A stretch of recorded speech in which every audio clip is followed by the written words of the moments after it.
तो बताएं फिर हमने कौन सा सौदा सही किया? कि क्या दुनिया में वक्त गुजार कर ये सौदा अच्छा था, या फिर हम अपनी जवानी को दीन के मुताबिक गुजार दे ये सौदा अच्छा था?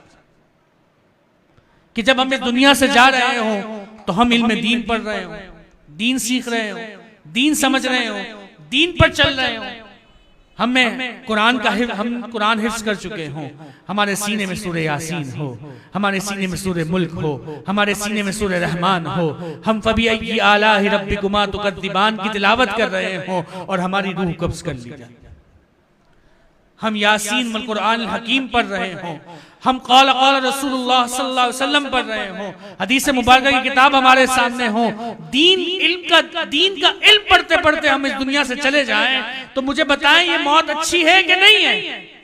ये सौदा अच्छा है कि नहीं है? ये नफा अच्छा है कि नहीं है? ये सारी दुनिया, सारी आखिरत, यानी कि कब्र के मामलात भी अच्छे, आखिरत के मामलात भी अच्छे हैं। मुझे बताएं, अगर हम दीन पढ़ते हुए जाएंगे तो हुजूर से जब मुलाकात होगी तो क्या होगा? क्या शर्मिंदा होंगे या खुश होंगे? वो हुजूर के जिनको ताइफ में पत्थर भी मारे गए, जिन्होंने गज़वा खंदक के मौके पर खंदक भी खुद खो दी, जो रातों को उठ उठ कर अल्लाह की बारगाह में रो रो कर अपनी उम्मत के लिए दुआएं करते रहे, आज जब हम कल बरोज़े माशर हुजूर की बारगाह में हाजिर होंगे और हमने अपनी दुनिया की जिंदगी दुनिया के अंदर ही गुजार दी और दुनिया के मुताबिक ही गुजार दी और ये सोचा कि बस दुनिया ही सब कुछ है, तो बताएं कल हुजूर को क्या मुंह दिखाएंगे? किस मुंह से हम शफाअत का तकाजा करेंगे? क्या कहेंगे कि दुनिया में अपना वक्त गुजार दिया, हुजूर आपके दीन के लिए मेरे पास वक्त नहीं था, आपकी नमाज के लिए, जो आपकी नमाज आपकी आंखों की ठंडक है, उसके लिए मेरे पास वक्त नहीं था, मुझे मेरी नींद अजीज दी, मुझे मेरे दोस्त अजीज थे, मुझे मेरी दुनिया अजीज थी, मैंने आपके दीन के लिए कुछ भी नहीं किया। तो रश्क भरी मौत तो वो हो ना कि जब हम दीन पे चल रहे हों, दीन के सिपाही बने हुए हों और दीन के मुताबिक अपनी जिंदगी गुजार रहे। कामयाब है ना वो लोग कि जो दीन के रास्ते में इस दुनिया से गए। जंग आजादी के मौके पर हजरत अल्लामा फजल हक खैर आबादी, हजरत अल्लामा किफायतुल्लाह काफी रहमतुल्लाहि ताला अलैह, एक तो है ना कि हम यहाँ इस ठंडे माहौल में पंखा चल रहा है और यहाँ पर हम बैठे हुए हैं और हम ये नात पढ़ना शुरू करें कि कोई गुल बाकी रहेगा न चमन रह जाएगा, पर रसूलुल्लाह का दीन हसन रह जाएगा। तो एक नात पढ़ना यहाँ है कि मैं इस माहौल में नात पढ़ के सुना दूं, और एक नात पढ़ना उस वक्त है कि जब फांसी के फंदे की तरफ मुझे ले जाया जा रहा है और मालूम है कि अभी फांसी दे दी जाएगी, मर जाऊंगा, और फिर मैं कह रहा हूं कि कोई गुल बाकी रहेगा न चमन रह जाएगा, पर रसूलुल्लाह का दीन हसन रह जाएगा। ये नात पढ़ना और है। किफायतुल्लाह काफी हमारे अस्लाफ ये कहते हैं कि हम जैसे हजारों कुर्बान कर दिए जाएं, लेकिन असल हुजूर का दीन जो है वो तो कयामत तक बाकी रहे। सब कुछ फना हो जाए, सब फना हो जाएंगे काफी व लेकिन हश्र तक नाम हजरत का जबानों पर सुखन रह जाए। तो वो नात पढ़ना और है। मुझे बताएं हजरत सैयदना किफायतुल्लाह काफी जब इस दुनिया से गए होंगे तो क्या रश्क नहीं है उनकी मौत पर कि नात पढ़ते हुए और दीन इस्लाम की खातिर क्या था, कह देते कि हाँ काफिर यानी अंग्रेजों से जो है वो जिहाद नहीं किया जाएगा, ये बात कर देते आप। लेकिन आपने फतवा दिया कि नहीं, अंग्रेजों, आप उस फतवे की हिमायत में थे जो अल्लामा फजल हक खैर आबादी ने दिया कि हाँ अंग्रेजों से जिहाद करना ये लाजमी है। और ऐसा नहीं है कि बस फांसी दे दी गई, उनके जिस्म पर स्त्रियां भी चलाई जाती, गर्मा गर्म स्त्री उनके जिस्म पर रख दी जाती और फिर कहा जाता कि अब वापस पलट जाओ। आज हम तो ठंडे माहौल में बैठे हैं ना, हय्या अलस सलाह हय्या अल फलाह की सदा आती है तो मस्जिदें बड़ी खूबसूरत बनी हुई हैं और सजदे करने के लिए मुलायम कालीन मौजूद हैं। सजदे तो उनके हैं कि जो कैदो बंद की सोबत बर्दाश्त करके सजदे करते हैं। दीन का काम तो इमाम अहमद बिन हम्बल ने किया ना, कि जब मामला आया रब्बे ताला की किताब का तो आप को कोड़े मारे गए। कौन? इमाम अहमद बिन हम्बल, हम्बलियों के इमाम, फिके हम्बली के सबसे बड़े इमाम इमाम अहमद बिन हम्बल, जिन्होंने फिके हम्बली की बुनियाद रखी। आपको आपके दौर में 3 बादशाहों ने, आप 3 बादशाहों का दौर देखा है आपने? आपके दौर में 3 बादशाह आए हैं और सबको आपने यही कहा कि कुरान अल्लाह की मखलूक नहीं है, कुरान अल्लाह की सिफत है। और इस बात पर डटे रहे। इतनी बड़ी आपकी जो है वो मजमुआ हदीस की किताब है मुस्नद इमाम अहमद बिन हम्बल। हजारों हदीस से आपने उसमें जमा की है। बहुत बड़े मुहद्दिस भी हैं, फकीह भी हैं, सब कुछ है, लेकिन आप मरते वक्त तक इसी बात पर डटे रहे, यहां तक कि कोड़े मारे जाते। और ऐसा नहीं कि सिर्फ अंदर मारे जाते, बल्कि सरे बाजार मारे जाते।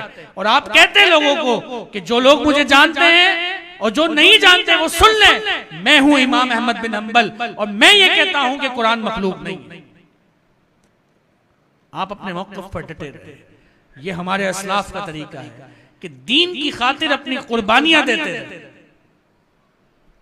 हजरत सैयदना हसरत मुहानी रहमतुल्लाह ताला अलैह 27 साल तक आपने चक्की पीसी है अंग्रेजों के लिए। 27 साल तक बंदा जवानी से बुढ़ापे में चला गया, लेकिन कभी अपनी बात से पीछे नहीं हटा। 27 साल जिसने अपनी जवानी को कुर्बान कर दिया। क्यों? दीन इस्लाम की खातिर। हमने क्या किया? खा रहे हैं, पी रहे हैं, सारी सहूलतें मयस्सर हैं, इसके बावजूद मुझे कोई कहे कि यार दीन पढ़ने आ जाओ, दीन सीखने आ जाओ, दीन पर चलने के लिए आ जाओ, तो मैं कहूं कि नहीं, मुझे नहीं चलना, मुझे आगे नहीं बढ़ना। तो बताओ फिर क्या है हमारी जिंदगी का मकसद? हम तो नुकसान उठाने वाले ही हैं ना सिर्फ और सिर्फ। क्या हासिल होगा? कल बरोज़े माशर हुजूर को क्या मुंह दिखाएं? इसलिए दुनिया में आए थे कि बैंक बैलेंस बनाया जाए, कारोबार बढ़ाया जाए, अच्छा मकान बना लिया जाए, स्टेटस बना लिया जाए। सिर्फ यही काम करने आए हैं। तो क्या इमाम अहमद बिन हम्बल नहीं कर सकते थे? क्या किफायतुल्लाह काफी नहीं कर सकते थे? क्या अल्लामा फजले हक खैराबादी नहीं कर सकते थे? सब कर सकते थे, लेकिन उन सब ने जो रास्ता चुना वो दीन का चुना, क्योंकि वो आए इस दुनिया में इस मकसद के लिए थे कि हम सिर्फ और सिर्फ रसूलुल्लाह के दीन की सरबुलंदी के लिए अपनी जिंदगियां वक्फ कर दें, अपना माल वक्फ कर दें। तो हुजूर से वफा करें, दीन से वफा करें। और मैं ये नहीं कह रहा कि आप अभी जिहाद का लिबास पहनकर जिहाद पे चले जाएं, लेकिन बात यह है कि हम अभी जिस दौर से गुजर रहे हैं ना, बड़े फितनों का दौर है। और अगर अब अभी हमने अपने आप को दीन से नहीं जोड़ा ना, तो ये फितने हमारे ईमान को हमसे छीन लेंगे। बड़े खतरनाक फितने हैं। ऐसे ऐसे फितने दुनिया में मौजूद हैं कि हम वो ऐसी ऐसी बात कर जाते हैं कि हमें ऐसा लगता है कि हाँ ये बंदा बात सही कर रहा है, क्योंकि दीन का इल्म तो है नहीं हमारे पास। जब दीन का इल्म नहीं होगा, कुरान हमें नहीं समझ में आता, हदीस मुबारक हमने पढ़ी नहीं है, तो बताएं जो बंदा जैसी बात करेगा हम समझेंगे वो सही कह रहा है। मुझे बताएं, अगर कोई डॉक्टर जो है, एक डॉक्टर है जो वाकई डॉक्टर है, जिसने पढ़ाई लिखाई करके डॉक्टर बना है, और एक डॉक्टर वो है कि जो 2 नंबर डॉक्टर है। तो मुझे बताओ, अगर आपको पता ना हो कि ये बंदा 2 नंबर डॉक्टर है और वो आपको जो कहे, जैसा कहे कि भाई आपको ये बीमारी है, इसमें ये दवाई चलेगी, ये दवाई चलेगी, तो क्या आप उससे पूछेंगे कि भाई ये तुम गलत बोल रहे हो या सही बोल रहे हो? आप तो ये समझ कर कि वो डॉक्टर है उसकी हर बात मान जाएंगे। आपको तो नहीं पता ना कि वो 2 नंबर डॉक्टर है। तो मैं यही कह रहा हूं कि दीन में भी ऐसे ही लोग मौजूद हैं कि एक तो दीन के हकीकी वारिस है, उलमाए अहले सुन्नत हैं कि जो दीन की सही तर्जुमानी करते हैं, लेकिन एक वो है कि जो 2 नंबर है, जो खुद इंजीनियर होकर मौलवी बने बैठे हैं और लोगों के दीन को, लोगों के ईमान को खराब कर रहे हैं और ये समझ रहे हैं कि हम दीन पढ़ा देंगे। तो ऐसे भी लोग मौजूद हैं। तो भाई 2 नंबर बंदे में और खरे बंदे में फर्क करने के लिए जरूरी यह है कि हमने खुद दीन सीखा हो, हमने पढ़ा हो कि कुरान हमसे क्या कह रहा है, हदीस मुबारक हमसे क्या कह रही है, फिर हम उस बंदे की बात सुने तो पता चलेगा कि ये बंदा 2 नंबर है और ये बंदा खरा है। तो खरे और खोटे में फर्क करने के लिए हम खुद भी तो दीन की तरफ तलबगार हो ना, हमें भी तो पता हो कि हाँ ये बंदा सही कह रहा है या गलत कह रहा है। अगर हमें खुद ही पहचान नहीं है खरे और खोटे की, तो बताएं फिर जैसा जो बंदा जो कहेगा हम उसके मुताबिक चलना शुरू हो जाए।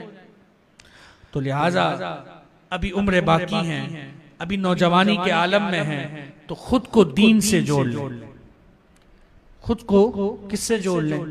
दीन से जोड़ ले, और कामयाबी इसी में है। और अभी आपको मैं कहता हूं कि ये एक बहुत अच्छा मौका है। आप अल्हम्दुलिल्लाह इस इलाके के अंदर रहते हैं और इसके करीब कुर्ब जवार से ही माशाल्लाह आप सारे मौजूद हैं। तो जो इस इदारे से मुंसलिक नहीं है वो इदारे से मुंसलिक हो। अल्हम्दुलिल्लाह हमारा इदारा अल हादी फाउंडेशन, इसके तहत सब कुछ मौजूद है। यहाँ हिफ्ज़ व नाज़रा का मदरसा भी मौजूद है। यहाँ पर मुख्तलिफ कोर्सेस दीनी मामलात के करवाए जाते हैं, वो भी मौजूद है। चलती रहेगी, दुनिया के मामलात चलते रहेंगे, लेकिन साथ में हम ये भी नियत कर लें कि हम दीन के खातिर अपना सब कुछ कुर्बान करें। फोकियत दीन को रखनी है, सानवी हैसियत दुनिया को रखनी है, अव्वल तरजीह आपने दीन को दे दी। तो आप ये मेरे साथ ये नियत कर लें कि इंशाअल्लाह अज़्ज़ व जल हम अपने आप को इल्म दीन के लिए वफ़ करेंगे, दीन की राह में चलेंगे। अल हादी फाउंडेशन में 6 साल दरस निज़ामी का कोर्स है कि जिसमें आलिम और मुफ्ती कोर्स करवाया जाता है। तो आपसे गुजारिश है कि इस कोर्स में अपने आप को शामिल करें। 6 साल पिछले 20 साल भी गुजार दिए, 22 साल भी गुजार दिए, 18 साल भी गुजार दिए। अब आइंदा के 6 साल के लिए नियत कर लेंगे ये 6 साल में दीन के लिए गुजारूंगा, क्योंकि 24 घंटे नहीं गुजारना। 24 घंटे के लिए आपने दीन, ये नहीं कि 24 घंटे की क्लास है, ये क्लास सिर्फ और सिर्फ 2 घंटे की है, 2 से 2.5 घंटे की ये क्लास है। और 6 साल तक अगर आप दीन के लिए 2.5 घंटे देने की नियत कर लें और हमारा वक्त अजल आ जाए, तो बताएं हमारी मौत रश्क बड़ी मौत होगी कि नहीं? कि हमने जो नियत की थी दीन सीखने की थी। तो आप अभी से ये नियत कर लें, आज ही अभी इसी वक्त ये नियत कर लें कि इंशाअल्लाह अल हादी फाउंडेशन में जो दरस निज़ामी की क्लासेस होने वाली हैं, मैं अगर उससे मुंसलिक नहीं हूं तो इंशाअल्लाह अज़्ज़ व जल इसी साल से मैं उससे मुंसलिक हो जाऊं, अपने आप को दीन इल्म दीन सीखने में लगा दूं। अगर मैं हिफ्ज़ करना चाहता हूं तो अल मदरसतुल मोहम्मदिया में दाखिला ले लूं, मैं हाफिज बन जाऊंगा। आलिम बनना चाहता हूं तो दरस निज़ामी में दाखिला ले लूं। और अगर आपको ऐसा लगता है कि यार ये 6 साल का जमाना काफी तवील है, तो आप फिर ये नियत कर लें कि ईद के बाद जो 2 माह का कोर्स हो रहा है, शॉर्ट कोर्स, जो दीनी मसाइल सिखाए जाएंगे, अकायद सिखाए जाएंगे, फिकी जो जरूरी मसाइल हैं वो बताए जाएंगे, तो आप ये नियत करें कि कम से कम 6 साल नहीं तो 2 माह की नियत ही कर लें। जिंदगी के इतने साल तो गुजार दी ना दुनिया में, तो अगर 2 माह की नियत इस्लाम दीन के लिए गुजारने की, कि जिसमें 2 घंटे की क्लास की हो या 1-1.5 घंटे की क्लास में अगर आप आने की नियत ही कर लें तो क्या बात। तो अपने आप को समझें कि हम किस लिए दुनिया में आए, अपने मकसद हयात को समझें, और उसको समझते हुए फिर मेरी बात को आप गौर कीजिएगा कि जो मैं आपको बुला रहा हूं दीन के लिए, मैं गलत नहीं बुला रहा। मैं चाहता ये हूं कि हम सब कामयाब हो जाएं, हम उन लोगों की सफ में खड़े ना रहें कि जो नाकाम हैं, हम उन लोगों की सफ में खड़े हो जाएं जो कामयाब हैं। इन्नल इंसान लफी खुस्र, कुरान ने कह दिया सारे के सारे इंसान नुकसान उठा रहे हैं। कामयाब कौन है? आमनू व आमिलुस सालिहात, जो मोमिन है और नेक अमल करता है, व तवासौ बिल हक की, जो हक की तलकीन करता है। और हक का मतलब है कि कुरान, यानी जो कुरान की तबलीग करता है, कुरान की तालीम लोगों में आम करता है।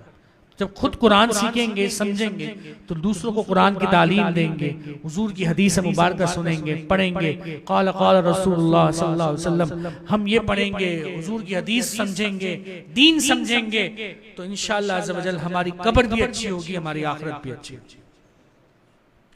तो इंशाल्लाह आप सब ये नियत करते हैं कि 6 साल दरस निज़ामी में दाखिला लेंगे, और अगर किसी की मजबूरी है कि वो 6 साल तक नहीं चल सकता, तो कम से कम आप सब ये तो जरूर नियत करें कि 2 माह का जो हमारा कोर्स है अल हादी फाउंडेशन के तहत, उसमें आप सब के सब दाखिला लेंगे इंशाल्लाह। सब आप कहते हैं इंशाल्लाह।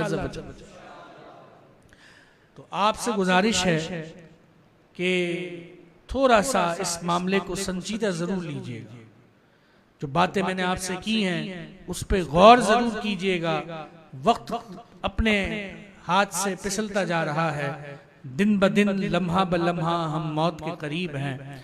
और जब इंसान इस दुनिया से चला जाएगा ना, और उसने अपनी जवानी अल्लाह की बंदगी में गुजारी होगी, तो कुरान फरमाता है कि हम उस बंदे का अमल खत्म नहीं करते। लहुम अजरुन गैरु ममनून, उसके लिए ऐसा अजर है जो कभी खत्म नहीं होगा। यानी कि अगर एक बंदा जवानी में अल्लाह की इबादत करता रहा कुव्वत की वजह से, अब बुढ़ापे में आने के बाद उसमें अब वो कुव्वत नहीं रही और वो उसके अंदर वो ताकत नहीं रही, तो अल्लाह पाक फरिश्तों को ये हुक्म देता है कि जैसी जवानी में इबादत का सवाब इसके लिए लिखा गया है, ऐसा बुढ़ापे में भी सवाब लिख दो। हालांकि इबादत नहीं कर रहा हो, लेकिन कहा कि चूंकि इसने अपनी जवानी मेरी इबादत में गुजारी है, तो अब बुढ़ापे में उसको वो सवाब लिख दो जो उसने जवानी में गुजारा। और जब बंदा है मोमिन नेक अमाल करते करते करते करते करते करते इस दुनिया से चला जाता है, यानी चला दीन के मुताबिक है, और इसके बाद जो हमारे फरिश्ते किरामन कातिबीन हमारे कंधों पर मौजूद होते हैं, तो वो जब बंदा मर जाता है तो रब की बारगाह में अर्ज करते हैं, मालिक अब ये बंदा मर गया, अब हमें अपने पास आसमान पर बुला ले कि हम तेरी तस्बीह बयान करें, तेरी हमद बयान करें। रब फरमाता है कि आसमानों पर बहुत सारे फरिश्ते हैं मेरी हमद और तस्बीह करने के लिए, तुम इस बंदा है मोमिन की कब्र पर खड़े हो जाओ और कयामत तक इसकी कब्र पर खड़े होकर मेरी हमद भी बयान करो, मेरी सना भी बयान करो, मेरी तस्बीह भी पढ़ो, और जो कुछ तुम पढ़ोगे उसका सवाब इस बंदे के नामा अमाल में लिखते हैं। क्यों? क्योंकि इसने जिंदगी अल्लाह के मुताबिक गुजारी।